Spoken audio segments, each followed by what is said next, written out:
The meeting room smelled like expensive coffee and recycled confidence. Fluorescent lights hummed above glass that reflected every smug smile twice. I sat near the end of the long table, notebook open, hands folded, trying to make my heartbeat steady enough to hear the numbers. This was the quarterly review. I had prepared for 3 sleepless nights so I wouldn't stutter over one slide. He cleared his throat and grinned, the way men like him did when they were about to carve someone smaller into a joke.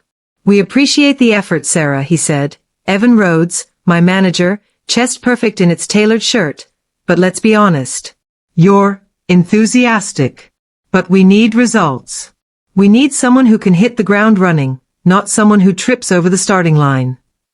Laughter, thin and polite, rippled from the polished faces around the table. My throat closed. I felt heat crawl up my neck. I could have spoken up.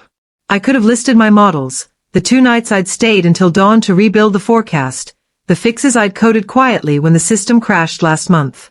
I could have pulled up the prototype on my laptop and proved him wrong. Instead I smiled.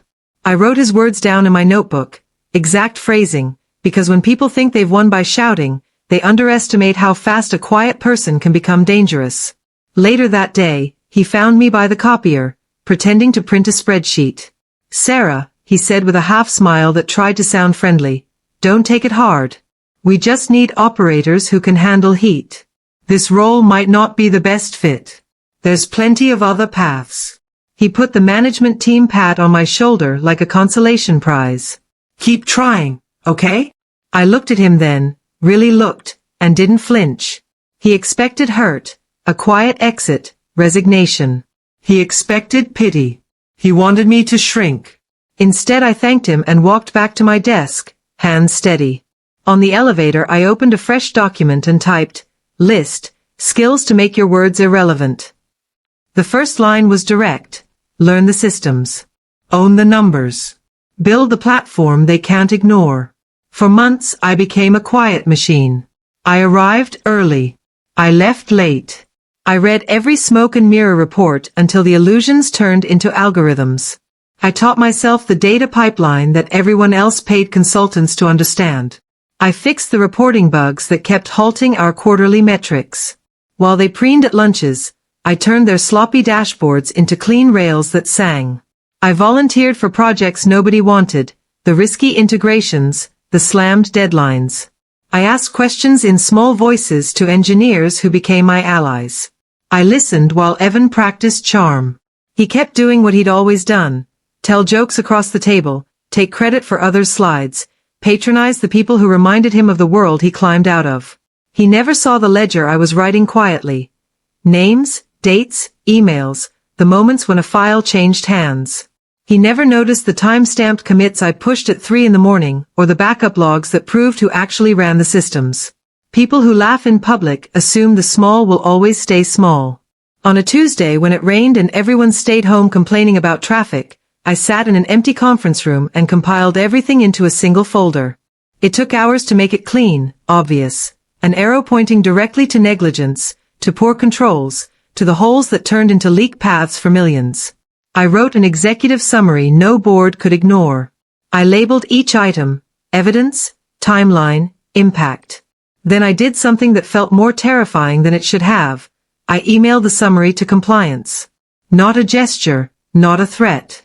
A methodical, anonymous submission to the one group whose language boards and CEOs understood.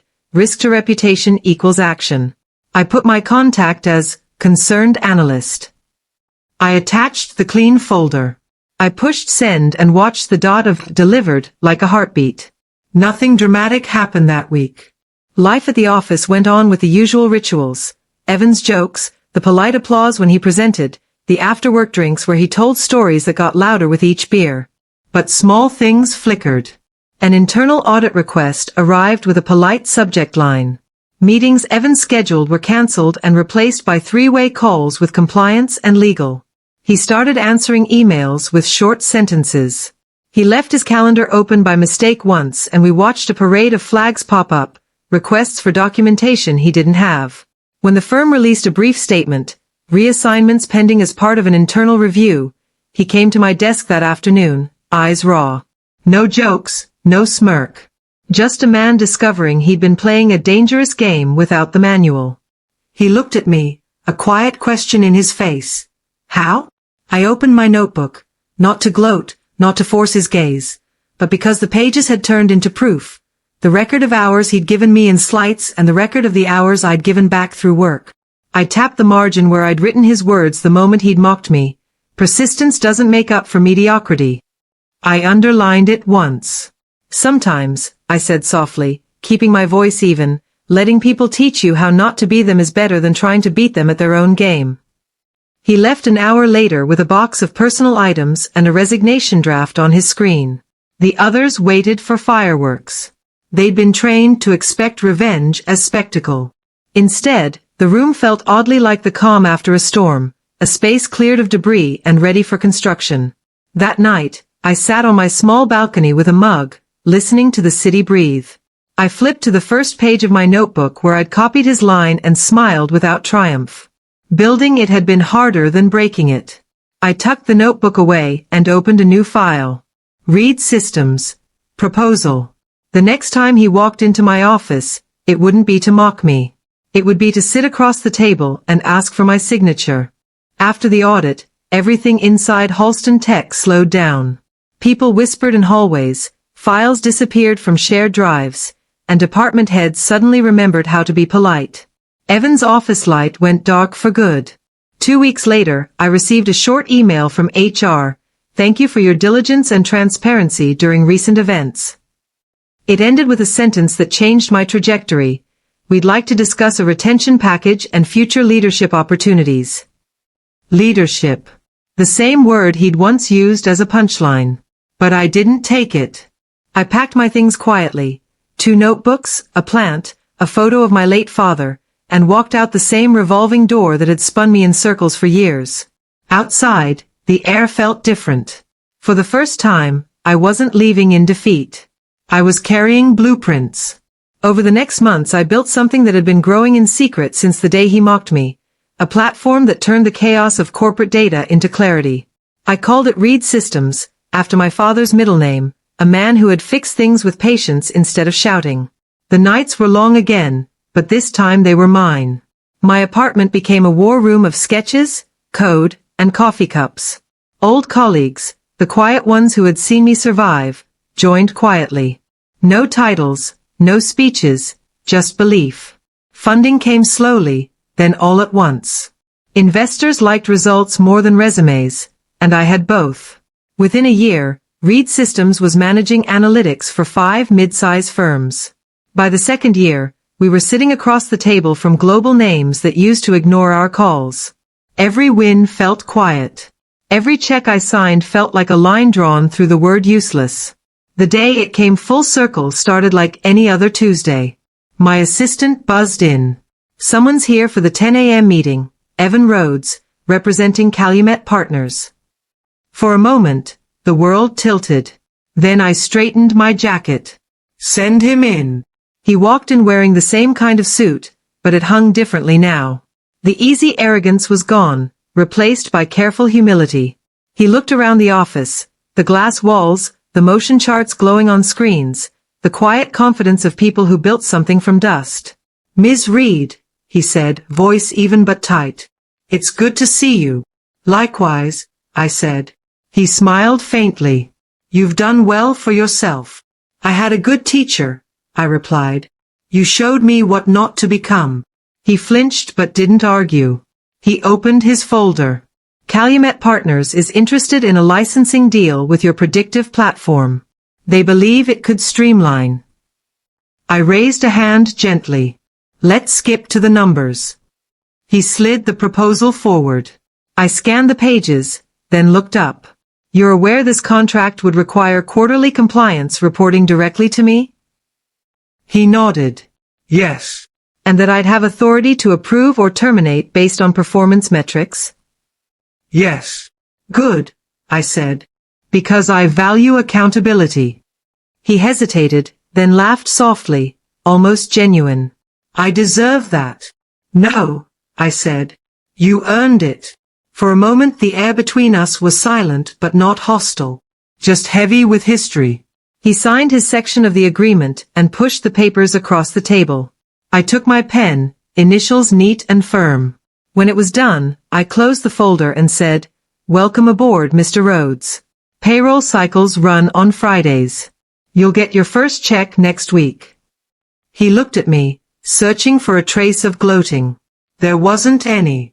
"Thank you," he said quietly. As he left, my assistant stepped in, wide-eyed. "That was the Evan Rhodes?" I nodded. "And now he works for you?" "Yes," I said. "But more importantly, he works with integrity now." She smiled. "Poetic." "Practical," I corrected. "Poetry doesn't fix systems. Discipline does." That evening, when the office emptied, I sat by the window and looked out at the skyline, the same one I'd stared at through tears once. Below, the city moved without knowing it was carrying 1,000 people like me. People someone had called useless, people building quietly anyway. I thought about writing a speech or a post, but decided against it. Some stories don't need to be told, they just need to exist.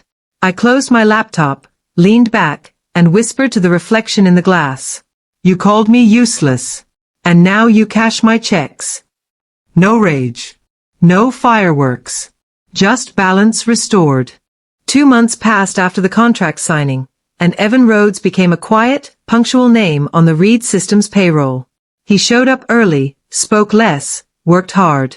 I had expected resentment, maybe pride, but what I saw instead was something new: discipline, humility. Maybe pain had finally taught him what promotions never could. Still, I didn't hire him for closure. I hired him because he knew the system inside out, the same system that once buried people like me. And if I wanted to rebuild that system differently, I needed someone who had played it from the top. Our company was growing fast. Too fast. Investors wanted more automation, clients wanted faster delivery, and my team was starting to burn out. So I started a mentorship program, a rule that every senior employee would train someone new, not just in skills, but in respect. Evan volunteered first. One evening, I walked past the conference room and stopped. Through the glass, I saw him coaching a junior analyst, a nervous kid who reminded me of myself. The boy had messed up a report, numbers scrambled. Evan leaned over his shoulder, patient. "Hey, don't panic," he said. "We've all been there. Let's fix it together." The kid nodded, relieved. I stood there longer than I meant to. The irony wasn't lost on me. The man who once mocked weakness was now teaching patience. Maybe this was what growth really looked like. Not applause, not revenge, but a full circle that didn't need to be announced. A week later, we got invited to the National Tech Forum, a high-stakes event where every major company flaunted its newest innovation. I had spoken there once as a nervous junior, shaking behind a podium while executives scrolled their phones. Now, they were calling me keynote speaker. The night before the event, Evan knocked on my office door. "May I come in?" He stepped inside, holding a draft of my speech. "You might want to cut the second paragraph," he said, half smiling. "You don't need to justify what you've built. Let them do the math." I looked at him carefully. "You think I need advice on speeches now?" He shrugged. "No. I think you're already saying what they can't admit, that fairness doesn't build systems, ownership does." For a second, we both laughed. It was strange, how distance and consequences could turn hostility into respect. "Good night, Evan," I said softly. He paused at the door. "Sarah, I mean this, you made me better. Not weaker. Better." And he left. The next day, the forum hall was a sea of suits and screens. My name appeared in white letters across a black LED wall. Sarah Reed, CEO, Reed Systems. I stepped up to the stage, lights bright on my face, silence heavy with curiosity. When I started my career, someone told me I was too emotional, too soft, too slow. They said I was useless. But the truth is, what they called weakness was actually empathy. What they called hesitation was precision. What they called useless, built this. A murmur rippled through the crowd. Behind the front row, I saw him, Evan, watching quietly, expression unreadable. I continued, steady. Every company measures performance. But we don't measure potential. And when you ignore potential, you waste brilliance that doesn't fit your box. Applause started, soft at first, then rising like thunder. By the time I walked off the stage, investors were waiting, journalists were shouting questions, and my phone was already buzzing. But in that noise, one voice cut through everything, Evans. He simply said, "You did good, boss." For the first time, it didn't sound ironic. That night, back at the office, I sat alone in the dark, the city stretching below like a galaxy of second chances. My notebook, the one with his old insult, was still in my drawer. I opened it again, looked at the underlined line, "Persistence doesn't make up for mediocrity." Then, beneath it, I wrote, "Persistence replaces arrogance." I closed it, smiled, and whispered to the skyline, "You called me useless, but you made me unstoppable." The rain started again, gentle on the glass. The kind that used to sound like failure. Now, it sounded like applause. A month after the forum, Reed Systems had grown into something far larger than I ever imagined. We weren't just a data company anymore, we were a name whispered in boardrooms whenever someone said, "Do it right." But with growth came eyes, and with eyes came fear. Some people admired me. Others waited for me to fall. One Thursday, as I walked past the operations floor, I heard raised voices from the conference room. "It's not personal, Emily. You're just not leadership material," one of the senior managers was saying. That sentence hit me like an echo from another life. I stopped. Through the glass I saw her, a young analyst, maybe 24, clutching a notebook the same way I once had. Her eyes burned with the same shame I'd carried years ago. Before I could think, I opened the door. "Everything okay here?" The manager straightened, caught off guard. "Oh, Ms. Reed, we're just finishing up." "Good," I said, stepping inside. "Because I'd like to know what qualifies someone as leadership material." He stammered. "Well, she missed a few deadlines. We can't afford." "Deadlines are management problems," I said evenly.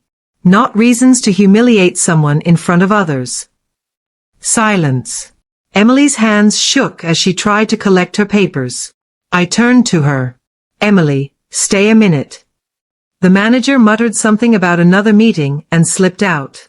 When the door closed, she whispered, "I'm sorry, Ms. Reed. I didn't mean to cause trouble." I smiled softly. "You didn't. You reminded me why I built this place." Her confusion deepened. "Do you know what my first boss called me?" I asked. She shook her head. "Useless. In front of everyone. Because I spoke too softly. Because I didn't look like I belonged." Her eyes widened. "What did you do?" "I learned," I said. "And then I built something he couldn't control." For a moment, we stood in the quiet hum of the office, the same sound that used to drown me, now answering to me. I handed her a file. "Here's a new assignment. It's challenging, but I think you can handle it. And Emily." She looked up, uncertain. "Next time someone tells you you're not leadership material, look them in the eye and ask them to define leadership. Then walk away and define it yourself." Her lips trembled, half a laugh, half tears. "Thank you." "Don't thank me," I said. "Just don't waste your chance." That night, I stayed late, watching the rain smear across the glass. The city lights bled into gold lines, like trails of everything I'd left behind. My phone buzzed, a message from Evan. "You were right about that mentorship program. It's working. Thought you'd want to know." I smiled. Then another message came, from an unknown number. "Ms. Reed, I just wanted to say thank you. I was ready to quit today. You gave me a reason not to." Emily. For the first time in a long while, my throat tightened. Because that was the real victory, not the paycheck, not the power, not the applause. It was seeing someone walk through the same fire and come out whole. A few weeks later, we hosted an internal summit, a room full of young analysts, designers, and coders, each one carrying their own story of being underestimated. When it was my turn to speak, I didn't bring slides or statistics. Just a single line written on a note card. I said, every person in this room has been called something they didn't deserve. Too emotional, too slow, too soft, too useless. The truth? Those words don't define you. They reveal what small people fear in you. So listen to them once, not to believe them, but to remember what not to become. Silence filled the hall, the kind that carries weight, not emptiness. And when I stepped down from the stage, I saw Emily in the front row, clapping hardest, her face glowing with something I recognized. Pride. Not in me, in herself. When I left the building, the rain had stopped. The clouds had broken. For the first time, the city felt quiet. In my reflection on the glass doors, I saw not the girl they'd mocked, not the woman who'd won, but the bridge between them, the person who had finally learned that revenge wasn't victory. Rebuilding was. 3 months later, Reed Systems held its biggest press event yet, a merger announcement that would make us one of the fastest-growing analytics firms in the country. Cameras flashed, reporters crowded the hall, and I stood under lights so bright they erased shadows. The same kind of lights that once exposed my fear. Now they reflected strength. A reporter asked, Sarah, how does it feel knowing the company that once called you non-essential, now licenses your technology? I smiled. It feels poetic. Laughter rippled through the room, soft and genuine. Another asked, do you ever think about your old boss? I paused, not for drama but for truth. Sometimes, I said. But not the way people think. I don't think about him as someone I beat. I think about him as someone who taught me how fragile power can be when it isn't earned. The cameras clicked faster. When the Q&A ended, I stepped off stage and walked alone to the lobby. The rain outside streaked the glass like it always did when something big was about to end, or begin. Evan was waiting there. He wore no suit this time, just a gray sweater and quiet eyes. Congratulations, he said. You built something real. I nodded. We built something real. He hesitated. I wanted to thank you for not destroying me when you could have. You had every reason. I looked at him, remembering every word, every laugh, every humiliation. Then I said, revenge burns too fast. I wanted something that lasted. He smiled sadly. You got it. We stood in silence for a long moment. Two people who had finally stopped being enemies because the war had served its purpose. Then he extended his hand. I took it. Not as forgiveness. As closure. Later that night, after everyone left, I stayed behind. The office was dark except for the city glow bleeding through the windows. I walked to the glass wall overlooking the skyline and pressed my palm against it. I could still see her, the old me, sitting at that long table, trying to be invisible while someone used her voice as a punchline. But now, that girl wasn't trapped there anymore. She'd built the table herself. My assistant texted. Press wants your closing quote for tomorrow's article. What should I send? I typed back. Send them this. They called me useless. Now I hire people who've been called worse. I poured a cup of cold coffee and sat by the window, opening the old notebook that started it all. The one filled with sleepless scribbles, audits, insults, and dreams. The first page still held his handwriting, red pen across my report, not ready for leadership. Beneath it, I added my final note. Leadership is when you turn pain into structure so no one else has to bleed for proof.